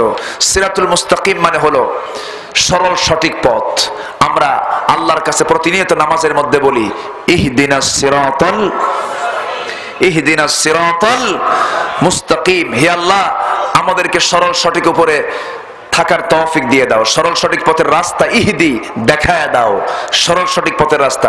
সরল সঠিক পথ কোনটা? সরল সঠিক পথ বলতে কোনটা বোঝায়? আমরা কোন পথকে আমরা সরল সোজা বুঝবো? এটার এই আয়াতের ব্যাখ্যা, সূরা ফাতিহার এই আয়াতের ব্যাখ্যা আল্লাহ পাক সূরা ইয়াসিন আবার আরেক জায়গায় করে দিচ্ছেন। আল্লাহ বলছেন সুন্দর করে, কষ্ট পেলে দোয়া করে দেব। আল্লাহ রাব্বুল আলামিন বলেন, ওয়া আনি'বুদুনি হাযা সিরাতুম মুস্তাকিম। তুমি আমার ইবাদত করো, আমার ইবাদতটাই তোমার জন্য সরল সঠিক পথের রাস্তা। একটা বিষয়ে জানা হয়ে গেল, সরল সঠিক পথ বলতে বোঝায় আমরা ইবাদত করব কার? আসতে বলবেন না, কার? এক জায়গায় না সব জায়গায়? আমার রবকে। জোরে বলেন, আরো জোরে বলেন, আরো জোরে বলেন। ঘুম চলে আসছে আপনাদের? আমাদের রবকে, আমাদের নেতাকে, আমাদের নেতাকে মুহাম্মদ সাল্লাল্লাহু। আচ্ছা, তাহলে আমাদের রব, নেতা, আচ্ছা আমাদের দল। এখানে একটা প্যাঁচ লাগছে, এটা থামতে বলতে কষ্ট হচ্ছে। কষ্ট হলে কিন্তু কবরেও কষ্ট হবে। কি কথা বোঝা গেল? কবরে প্রশ্ন আছে না নাই? আচ্ছা বলেন, আমাদের রবকে, আমাদের নেতাকে, আমাদের দল কি? আরো জোরে। এই তিন জায়গায় যে ভাগ বসাতে আসবে, গলা চিপে ধরবেন তার। কথা বোঝা গেল? এই তিন জায়গায় কোনো ভাগ বসাতে দেব না। আকাশ কার? আমার রবকে। জমিন কার? আমার প্রভুকে। আমার প্রাণ কার হাতে? আমার নেতাকে। আমার নেতাকে মুহাম্মদ সাল্লাল্লাহু আলাইহি ওয়াসাল্লাম। আমার নবীর চারিত্রিক সনদ দিয়েছেন কে? আমার নবীর চরিত্রের সৌন্দর্য ফুটে তুলে প্রশংসা করেছেন কে? আমার নবীকে সম্মান দিয়ে কথা বলেছেন কে? আমার নবীজি আরশ আজিমের মেহমান হয়ে যান, আমার নবীজি আল্লাহর দিদারে চলে যান, আমার আল্লাহ নিজে থেকে সালাম দিয়ে নাম ধরে তাকে বরণ করেন নাই, বলেছেন আসসালামু আলাইকা ইয়া আইয়ুহান নবী। যেরকম সুবহানাল্লাহ। তিনি তো আমার নেতা হবেন যে আল্লাহ তার রাসূলকে পর্যন্ত কখনো নাম ধরে ডাকলেন না। কত সম্মানিত নেতা হচ্ছেন আমার নবী মুহাম্মদ সাল্লাল্লাহু। কিন্তু এখন আমাদের দেশে নেতা বেশি না কর্মী বেশি? বলেন বলেন। নেতা তো একজন হয়ে আছে, কিন্তু আমাদের সমাজের নেতাই বেশি। কেউ কি বলে আই এম এ ওয়ার্কার? কেউ বলে? বলে কেউ কি আমি বলে আই এম এ ওয়ার্কার, আমি একজন কর্মী? কেউ বলে আই এম এ লিডার? ঠিক কিনা? রাস্তার মোড়ে মোড়ে কত সুন্দর ফেস্টুন টাকা টানায়া হাত এরকম উঁচা করে ধরে আছে, ঈদুল ফিতরের শুভেচ্ছা যা আছে সব দিয়া যা। আছে না নাই? আছে। তো সব নেতা কেউ কর্মী হতে চায় না, কিন্তু আমার নবীর সময় সব ছিল কর্মী, আমার রাসূল ছিলেন নেতা। যেরকম সুবহানাল্লাহ। এজন্য সমাজে নেতার পরিমাণ কমতে হবে, কর্মীর পরিমাণ বাড়াতে হবে। আর মূল নেতা তো একজন আছেন, তিনি হচ্ছেন মুহাম্মদ সাল্লাল্লাহু আলাইহি ওয়াসাল্লাম। সম্মানিত ভাইয়েরা, সে রাসূলকে আমরা সম্মান দেব, তার সুন্নতকে আমরা মানব।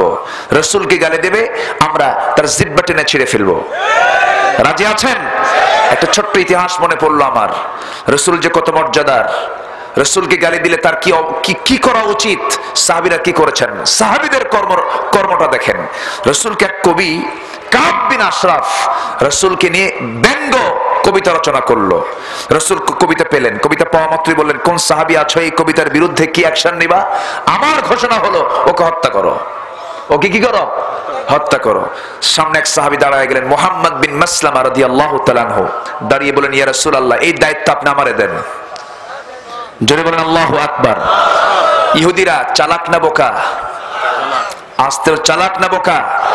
চালাকের কয়েকটা কারণ আমি বের করেছি। এক নম্বর কারণ হলো, ওরা জান্নাতের খাবার দুনিয়া মান্না সালোয়া খাইছে না? এই ইসরায়েলের বাচ্চারা, এরা কিন্তু এদের জাত কিন্তু এরা কিন্তু মান্না সালোয়া খাওয়া জাত। এরা মান্না সালোয়া খেয়েছে দুনিয়াতেই। মুসা আলাইহিস সালাতু ওয়াস সালামের সময় এরা দারুণ পেঁচুক এবং দারুণ বুদ্ধিমান। এরা শয়তানের বুদ্ধি কম না বেশি? হ্যাঁ, শয়তানের যুক্তি কম না বেশি? যুক্তিতে মুক্তি আছে, যারা বেশি যুক্তি দেবে তাদের কোনো মুক্তি নাই। আমরা যুক্তিতে যাব না, আমরা মুক্তি চাই, আমরা দলিল নিয়ে থাকবো, কোরআন নিয়ে থাকবো। জোরে বলি ইনশাআল্লাহ। তো এখনো দেখবেন গোটা দুনিয়া চালাচ্ছে কিন্তু এই ইহুদিরাই। অর্থনীতি, রাজনীতি, কূটনীতি, গোয়েন্দা সবকিছু কন্ট্রোল করছে কিন্তু ইসরায়েল। ওদের অস্ত্র, ওদের ক্ষমতা, ওদের দাপট। অথচ পৃথিবীতে সবচেয়ে কম মানুষ কারা? ইহুদিরা। মাত্র 1 কোটি। 1 কোটি মানুষ গোটা দুনিয়ার বিস্ফোরা হয়ে বসে আছে। আমেরিকারও বিস্ফোরা এটা। এরা সবাই ভয় করে, বুঝলেন? এটা যে কি জিনিস, এটা যে কোন জিনিস এটা বুঝলেন? বিস্ফোরা বুঝেন তো? গোটা বডির মধ্যে কোথাও যদি একটা বিস্ফোরা ওঠে আরাম পাওয়া যায়? ওই বিস্ফোরা জ্বর পর্যন্ত আনে, কামসারা এত টনটন করে, এত ব্যথা করে। গোটা পৃথিবীর রাজনীতির বিস্ফোরা হলো ইসরায়েলের বাচ্চারা, ঠিক কিনা? এই ইসরায়েল আজকে Bata, KitKat, Lever Brothers, Pepsi, Coca Cola, যত বড় বড় ব্র্যান্ড কোম্পানিগুলো সব ইহুদিরা নিয়ন্ত্রণ করে। ওরা পেপসি বেচে আমার কাছে, সেই কামাই করা টাকা দিয়ে বোমা মারে ফিলিস্তিনে। আলহামদুলিল্লাহ। তাই না? খুব ভালো না? খুব ভালো না? এটা এই হচ্ছে আমাদের অবস্থা। মার্কেটিং করে আমার দেশে, আর সেই টাকা কামাই করে নিয়ে মারে হচ্ছে আমার ভাইদেরকে। আহারে কেমন করে মারে! ইজ্জত হরণ করছে তারা। ফিলিস্তিনের মারা কত সুন্দর, ফিলিস্তিনের নারীগুলো কত সুন্দরী, যাদেরকে আকাশের সূর্য ভালো করে দেখতে পায় না। এত কঠোর পর্দা তারা করেন। সেই ঘরে হানা দিয়ে মা মেয়েকে ধরে এনে ইসরায়েলি কারাগারে রেখে, মার চোখের সামনে 12 বছরের কিশোরী মেয়ের শরীর থেকে কাপড় চোপড় খুলে নিয়ে মার চোখের সামনে ধর্ষণ করে। আবার পাল্টা মেয়ের চোখের সামনে মার শরীরটাকে উলঙ্গ করে জোর করে ধর্ষণ করছে। মুসলমান তাহাজ্জুদ পড়ে জান্নাত পেতে চাও, এত সস্তা জান্নাত জুটবে না। সম্মিলিত ঐক্যের প্ল্যাটফর্ম তৈরি করে গোটা পৃথিবীর তাগুতি শক্তিকে পরাজিত করার জন্য মাস্টার প্ল্যান তৈরি করতে হবে মুসলমান জাতিকে, ঠিক কিনা? এটাই হলো সময়ের দাবি। রাজি আছেন কারা কারা? হাত উঁচু করে দেখান।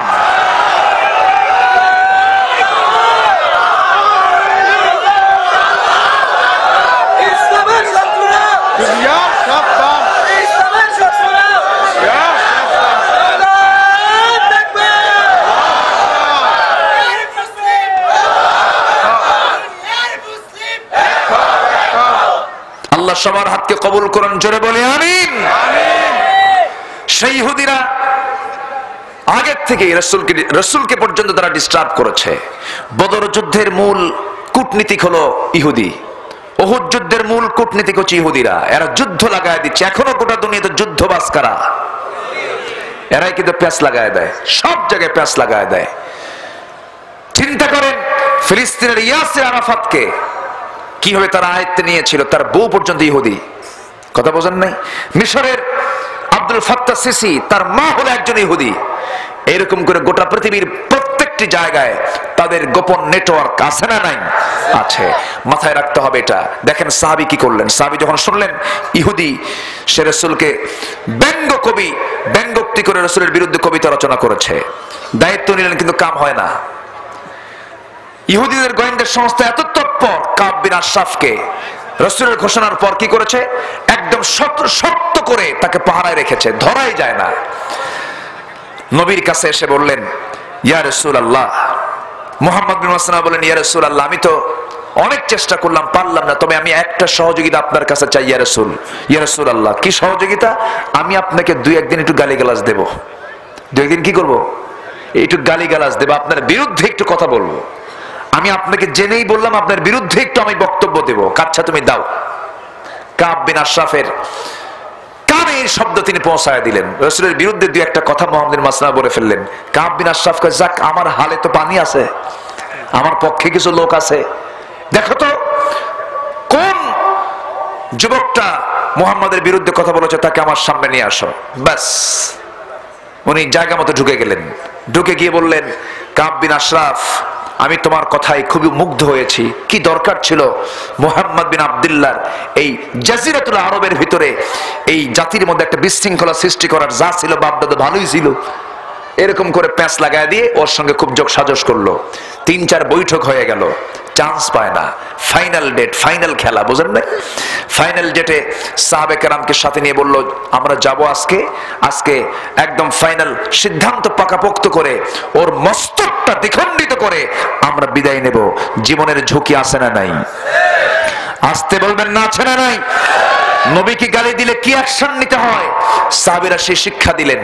করলেন কি? চলে গেলেন, একদম ওদের ভিতরে ঢুকলেন। তার বেডরুমের কাছাকাছি গিয়ে নিস্তারা থেকে ডাক দিচ্ছেন, কাব বিন আশরাফ, আমি মুহাম্মদ বিন মাসলামা এসেছি তোমার সঙ্গে সাক্ষাৎ করতে।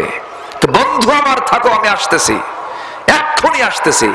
কাব বিন আশরাফের বউ স্বামীর জামার আস্তিনটা টান মেরে বলছে, আমার স্বামী, আপনি ওর ডাকে নিচে যাবেন না, ওর ডাকের মধ্যে আমি রক্তের গন্ধ খুঁজে পাচ্ছি। কি কথা কি বোঝা যায়? ইহুদিদের কিন্তু বুদ্ধি ছিল, টের পাচ্ছি আপনি আমার স্বামী, আপনি যাবেন না, আমার মনে হয় আমি স্বামীকে হারায় ফেলবো। কাব বিন আশরাফ বলে, কি বলো, সে তো আমারই লোক। কি কথা কি বোঝা গেল? কথা কি বোঝা যায়? সাহাবীরা কি ছিলেন, ওরা আর কি কূটনীতিক, তার চেয়ে বড় কূটনীতিক ছিলেন সাহাবায়ে কেরাম। আল্লাহু আকবার। সাহাবীদের বুদ্ধির কাছে তার হার মেনেছে। আজকে মুসলমান কোথায়? সেই ঐতিহ্য আজকে মুসলমান হারিয়ে ফেলেছে অনেক আগেই। আজকে আমরা সংখ্যায় বাড়িয়ে চলেছি, কিন্তু সাহাবীদের সেই গুণগুলো আমরা অর্জন করতে পারিনি। কি হলো?